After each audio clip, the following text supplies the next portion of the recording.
Okay, Mr. Gibson, one of the famed McCall stories is James Garner helping out in 1953?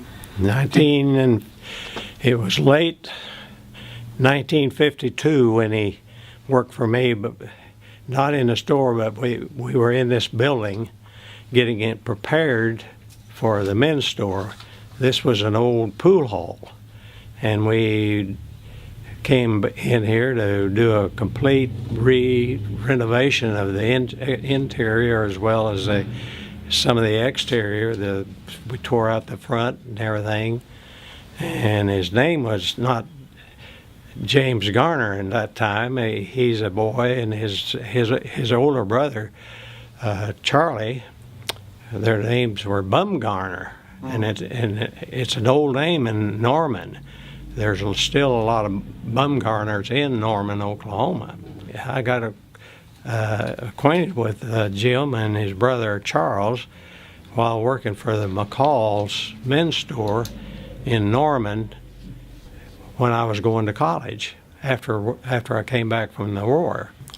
And Jim was just kind of a maverick type kid, and he was good looking and 6'1" and could do anything. And so when I came up here and rented this building, Charles, his brother, said, well, he was pretty handy with the saw and hammer and everything, and so he says, I'll get Jim to help us.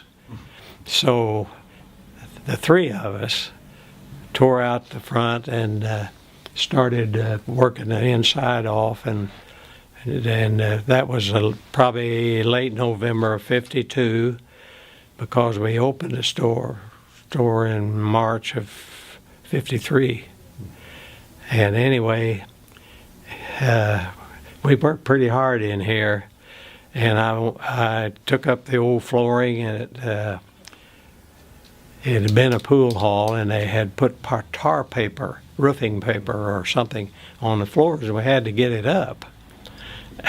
So we took these things that looked like a garden hoe and straightened them out, and we was standing here pushing them, and we got about halfway back here, Jim and myself, and Jim says, you know, how much will you owe me here come Saturday night?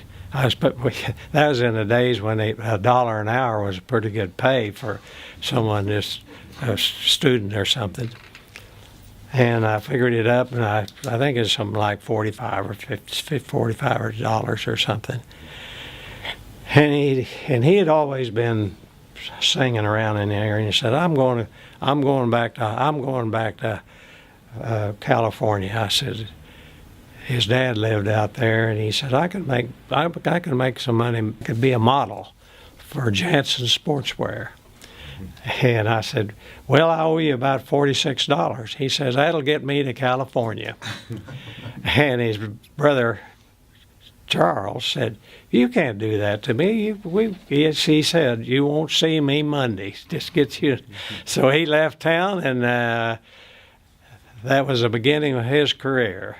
Did you ever hear from him again? Oh, yeah. Heard from him several times, and I visited with him. He was inducted into the Cowboy Hall of Fame, and they had a party for him, and I was invited to that party, and I went down to see him then. And at that time, I had just remarried. I had lost my wife earlier, and I remarried, and my wife didn't really think I knew James Garner, because he changed his name. Hollywood changed his name to Garner. So when I walked in, he was sitting there, and I walked over, and we shook hands with each other, and I said, I want to introduce you to my wife. And we had just gotten, so he gave her a big hug, and she's never doubted me since.